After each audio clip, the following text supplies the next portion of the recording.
बहुत सारे क्वेश्चंस आते हैं और कुछ बहुत तगड़ा हो जाता है जब तक अपन सारा सारा सीखते हैं। देन अपने जब क्वेश्चंस आते हैं और क्वेश्चन में भी गेट करते हैं तो न्यूमेरिकल्स आते हैं, ठीक है, थोड़ा सा हो जाता है। तो इसके अंदर बेसिकली तो मैं आपको ये ब्रीफ दे देती हूँ कि इसमें होता क्या है और अपन कैसे उसको स्मूथली कर लेंगे।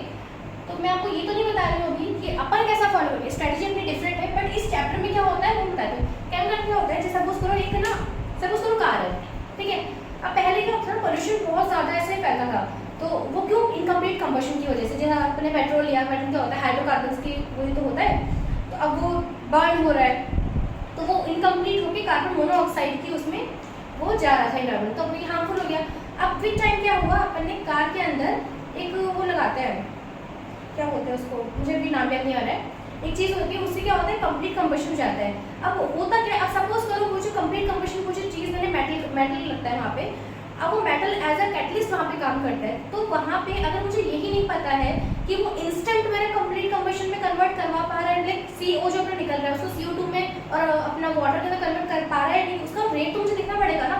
अगर सपोज वो बहुत स्लो प्रोसेस, तो उसको मतलब ही नहीं रहा मेरे कैटलिस्ट का, मतलब मेरे वहाँ पे उस मेटल को यूज़ करने के लिए, क्योंकि अपना तो इनकम्प्लीट होकर उड़ जा रहा है, कंप्लीट में कन्वर्ट ही नहीं हो पा रहा है। तो यहाँ पे अपने क्या होता है, अपन को बहुत सारे जो रिएक्शंस जो कि अपन चाह रहे हैं कि जल्दी से हो जाए, उन सबके अपन को रेट एक्सप्रेशंस लिखने आने चाहिए। मतलब कि कोई भी इक्वेशन जो मैं चाहती हूँ कि वो हो, तो मैं चाहती हूँ कि मेरा क्या चेंज करने पे वो रिएक्शन मेरा बढ़ेगा, रेट ऑफ रिएक्शन मेरा बढ़ेगा, कितना जल्दी से हो जाए, और किस चीज़ से कम करने में मुझे पता तो होना चाहिए ना कि इसमें मैं कार्बन डाल दूंगी तो ये रिएक्शन बढ़ेगा, या मैं वाटर पे वाटर डालने जा रही हूँ इससे तो फर्क ही नहीं पड़ रहा है। तो इसका नॉलेज जो होता है वो अपन केमिकल एनालिसिस से पढ़ते हैं, ठीक है। सबसे पहले हम क्या करते हैं, रेट लॉ निकालते हैं, ठीक है। किसी भी इक्वेशन का अपन इस वे में लिखते हैं कि हमको पता पड़ जाए कि कितना क्या डिकम्पोज हो रहा है, कितना क्या बन रहा है, ठीक है। फिर उसके बाद मैं बात करती हूँ कि भाई मैं सपोज करो मैंने कोई इक्वेशन लिख दी है, यहाँ पे 7 इसका स्टोइशियोमेट्री, 7 वाटर एंड सपोज करो मैं एकदम कैल्शियम सपोज, ठीक है, ठीक है। और यहाँ पे अपना CaOH होल ट्वाइस ही कुछ बना, मैंने इसको बैलेंस किया CaC, ठीक है। यहाँ पे अपना कुछ आया, यहाँ पे ठीक है अपना आ जाएगा। सपोज करो अब यहाँ पे सपोज 1 है, तो मेरा एक Ca को 7 लिखती, तो मैं इसको कितना बढ़ाऊँ कि मेरा इतना रेट हो जाए। तो मेरे को इन कंसंट्रेशंस का रेट के अकॉर्डिंग जो थोड़ा रिलेशनशिप होता है ना वो निकालना पड़ता है। तो पहले तो रेट लॉ तो क्या होता है कि कितना क्या डिकम्पोज हो रहा है, ये आपको देखना पड़ेगा, ठीक है। फिर अपना इसमें से निकलता है इक्वेशन, ठीक है, इसको बोलते हो रेट एक्सप्रेशन, है ना, जिसमें मैं क्या करती हूँ, रेट को कितना कंसंट्रेशन है उससे रिलेट करती हूँ, ठीक है। फिर अपन देखते हैं कि इसके अंदर एलिमेंट्री रिएक्शंस क्या होती है, एक अपन देखते हैं कॉम्प्लेक्स क्या होती है। एलिमेंट्री क्या होती है, बहुत इजी, जितने आपने मॉलिक्यूल आपस में वो कोलाइड किए, कोलिजन थ्योरी कहते हैं ना कि कोलाइड करके जब प्रोडक्ट बन जाता है टर्शियरी स्टेट इसमें उनकी, तो ये भी बहुत सिंपल सी मॉलिक्यूलरिटी पे डिपेंड करती है। अब कॉम्प्लेक्स कितने टाइप की हो सकती है, तो ऐसे 3 टाइप की हो सकती है। अब इन जो 3 टाइप की जो कॉम्प्लेक्स रिएक्शन पॉसिबल है जो मुझे पढ़नी है, इनको मैं एलिमेंट्री में कन्वर्ट कैसे कर सकती हूँ ये देखना है, ठीक है। उसके लिए कुछ मेथड्स होते हैं, क्योंकि जब मैं एलिमेंट्री में कन्वर्ट करूंगी ना उसके बाद ही मैं कुछ कह सकती हूँ कि इसका क्या रेट लॉ है, और मुझे रेट लॉ ही निकालना है बेसिकली, ठीक है।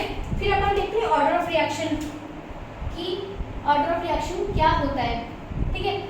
इसके बाद अपन देखेंगे कितने टाइप के हो सकते हैं, पहले तो वो देखना है। फिर इनको मैं ग्राफिकली कैसे रिप्रेजेंट कर सकती हूँ, क्वेश्चन आता है ना। और सपोज एक तो ये, और सेकंड चीज क्या होता है ऑब्जर्वेशन, ये मुझे क्यों निकालना है, ये सपोज करो कि रेट जो है direct A to the power 2 B to the power 0, मतलब वो B पे डिपेंड ही नहीं कर रही है, तो 2 + 0 ये होता है मेरा ऑर्डर ऑफ रिएक्शन, ठीक है। जब मैं ये निकालूंगी तब तो मुझे पता पड़ेगा ना कि ये जो रेट है वो किस अकॉर्डिंग इस कंसंट्रेशन में डिपेंड है, ठीक है। तो ये मुझे निकालना है। अब या तो ग्राफिकली मुझे कोई क्वेश्चन में दे दे तो मैं निकाल लूँ, या फिर मुझे कोई डेटा दे दे कि मैंने ना A ऐसा लिया था, B ऐसा, और रेट मेरा ऐसा। रेट क्या होता है कि अपनी कंसंट्रेशन कितनी कम हो रही है पर यूनिट टाइम, ये तो रेट होती है, डिस्टेंस अपॉन टाइम एक तरीके से ये कह लो ना, ठीक है। ये स्पीड कैसे निकालते हो, रेट क्या है, एक तरीके से स्पीड ही है।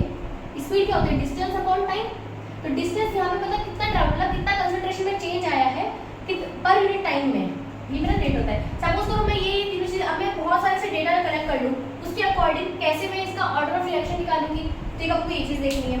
अब ये सब देखने के बाद जब मैंने कॉम्प्लेक्स में कन्वर्ट भी कर लिया और ऐसे करके, अब अपने आता है कैटलिस्ट कि कैटलिस्ट क्या होता है, कैटलिस्ट क्या यहाँ पे रोल प्ले कर रहा है, उसमें एक्टिवेशन एनर्जी क्या होती है, अब वो भी देखते हैं। जैसे कि ये अपना आ गया कैटलिस्ट, सबसे पहले कैटलिस्ट देखना है, फिर एंजाइम्स भी देखना है कि एंजाइम्स क्या होता है ना, और इन लोगों का रेट पे क्या इम्पैक्ट रहता है और कैसे होता है। एक्टिवेशन एनर्जी हो गया, टेम्परेचर हो गया, अरेनियस फैक्टर हो गया। अब अरेनियस आ गया है तो आपको एक बहुत बड़ी इक्वेशंस होती है ऐसी, K = E - EA/RT, ये होती है अरेनियस इक्वेशन कि अरेनियस ने क्या थ्योरी दी थी एज अ रेट के अंदर, ठीक है। कि जो K जो है अपना रेट कांस्टेंट, इसकी यूनिट क्या होती है आपको ये भी देखना है, इसलिए बहुत एकदम डायरेक्टली क्वेश्चन आते हैं। अब क्या होता है इसके साथ साथ दो और थ्योरीज आई थी, कोलिजन थ्योरी और एक्टिवेटेड कॉम्प्लेक्स थ्योरी, जिसको अपन ट्रांजिशन स्टेट थ्योरी बोलते हैं। क्या अब जैसे उन्होंने क्या किया, उन्होंने भी जैसे अरेनियस ने अपना क्या निकाला, ये निकाला फ्रीक्वेंसी वेक्टर, एक्टिवेशन एनर्जी बताई और मेरा रेट कांस्टेंट से रिलेट कर दिया, ये ना अरेनियस ने बताया। अब जो थ्योरी जो आई जैसे कोलिजन, इसने भी अपना कुछ K का रिलेशन दिया, A और इसकी जो एक्टिवेशन एनर्जी, इसको मैं A तो नहीं बोल सकती, तो A ऑलरेडी अरेनियस ले चुका है, तो वो मैंने E0 बोल दिया, E0/RT, ये नहीं होता है, ठीक है, बहुत कॉम्प्लेक्स होता है। अब इसने जो अपना K और A ये अलग अलग टर्म के, अब ये कोलिजन और ये दोनों ही सही बात है, तो इनका आपस में क्या रिलेशन, तो अपन को ये वाले फॉर्मूले याद करने और इनका आपस में रिलेशनशिप। ऐसे ट्रांजिशन स्टेट जो थी, ट्रांजिशन स्टेट थ्योरी, इसने भी अपना कुछ K दिया, A दिया और एक्टिवेशन एनर्जी दी, ठीक है। इसको मैं स्टार बोल देती हूँ, भाई ट्रांजिशन स्टेट है तो स्टार, ठीक है। फिर इसका जो फॉर्मूले से वो भी उनके अगर में क्वेश्चन सीधा पूछता है कि ट्रांजिशन स्टेट थ्योरी के अकॉर्डिंग अरेनियस फैक्टर क्या था, अब उसके अंदर वैल्यू से बोल निकालो, ये डायरेक्ट क्वेश्चन आता है। तो इसका और आपस में इनका क्या रिलेशन है ये देखना है, ठीक है। एंजाइम और कैटलिस्ट के अकॉर्डिंग अपन को एक रेट लॉ निकालना, इनको भी अपन को जब ये एंजाइम और कैटलिस्ट अपना वर्क करेगा किसी भी रेट के अंदर, तो कैसे अपन इन दोनों का जो इक्वेशंस जो जा रहे हैं, ठीक है, उसको अपन को एलिमेंट्री में अपन कैसे कन्वर्ट करें, क्योंकि एलिमेंट्री में कन्वर्ट करके उनको पता पड़ेगा कि एंजाइम क्या कर रहा है, रेट लॉ क्या कर रहा है इसका, ठीक है। फिर कुछ ग्राफ्स होते हैं, इन्हीं के रिगार्डिंग भी बहुत सारे अपने होते हैं कि भाई कैसे कैसे कंसंट्रेशन पे डिपेंड कर रहा है कैटलिस्ट और इन सब पे, ठीक है। ये सब करने के बाद अब अपना बचता है थोड़ा सा कि अपन ने सब तो निकाल लिया, अब अपना कुछ फास्ट रिएक्शंस होती हैं, ठीक है। सपोज कोई रिएक्शन बहुत ही ज्यादा फास्ट है मेरी, है ना, अब उस फास्ट रिएक्शन को मुझे ऑब्जर्व करना है तो मैं कैसे करूंगी, ठीक है। तो इसको एक रिलैक्सेशन मेथड करके होता है ना, ये हमको हल्का सा दिखना है, इसका एक फॉर्मूला है वो देखना है। और अपना क्या बाकी होगा इसके अंदर, खाली पैनल रिएक्शन तो ये हो गया एक, हाँ एक और चीज़ कि कैसे सपोज करो मेरा यहाँ पे एसिड है, ठीक है, और एसिड और बेस इसकी कोई रिएक्शन हो रही है ना, एसिड की मतलब एसिड के साथ हो रही है, बेस के साथ हो रही है, तो इनका मैं कैसे लिखूंगी रेट एक्सप्रेशन, इनका भी रेट देखना है। और दूसरी चीज़ एक मुझे देखनी है कि चार्जेस, सपोज करो ये CaCl2 है प्लस ZnBr है, सपोज CaBr और प्लस ZnCl2, ये जो आयन एक्सचेंजर अपन क्या बोलते हैं कई बार कि इनका जितना ज़्यादा अट्रैक्शन होगा उतना ही अच्छे से कोलाइड होगा और उतनी जल्दी से रिएक्शन हो जाएगी। तो कहीं ना कहीं ये चार्जेस पे भी डिपेंड कर रहा है ना कि कितना अट्रैक्शन, मतलब क्या पोटेंशियल एनर्जी जो मैंने पढ़ी थी सॉलिड स्टेट के अंदर भी, तो जितना ज़्यादा चार्जेस मतलब चार्जेस पे भी कहीं ना कहीं रेट जा रहा है, कुछ ना कुछ तो जा ही रहा है ना।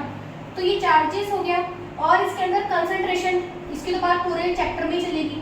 तो इन दोनों का रेट के ऊपर क्या इम्पैक्ट रहेगा ये भी अपन को देखना है, ठीक है। K/K0 करके अपन एक इक्वेशन लिखेंगे, देन इसका अपन ग्राफ प्लॉट करेंगे, फिर अपन बताएंगे कैसे कैसे क्या रहता है, ठीक है।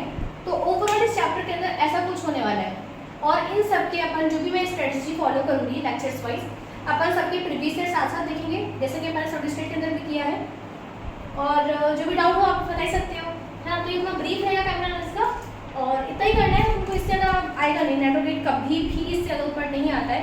इसी के साथ बहुत सारे क्वेश्चन बनते हैं इसमें सीधा, इसमें डायरेक्टली ना वो बनते हैं। अरे हाँ एक और चीज़ अपन बताना भूल गई मैं, इसके अंदर अपन को एक स्टैंडर्ड इक्वेशन ही पढ़नी है, जब अपन पढ़ेंगे ना ये ऑर्डर ऑफ इक्वेशन और ऑर्डर ऑफ रिएक्शन होगी, रेट लॉ हो गया, तो इसके अंदर अपन को एक और चीज़ पढ़नी बाकी होगी, साथ ही पढ़ेंगे उसके, एक होती है स्टैंडर्ड इक्वेशन, ठीक है।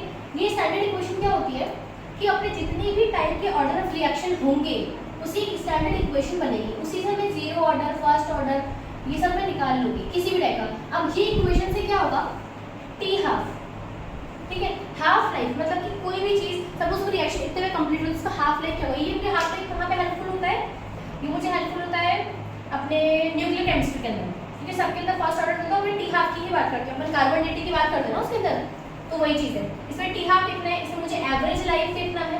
एवरेज लाइफ क्या होता है, लाइफ टाइम क्या होता है टी, ठीक है। फर्स्ट ऑर्डर जो अपन आएगा हमें फर्स्ट ऑर्डर, उसकी कुछ एप्लीकेशंस है कि अपना कैसे शुगर को रोटेट करता है, उसके अंदर कैसे निकालेंगे, अलग टाइम में कैसे कैसे अपन निकालेंगे, ठीक है। तो डिकम्पोजिशन ऑफ सॉलिड हो गया, वो भी फर्स्ट ऑर्डर होता है।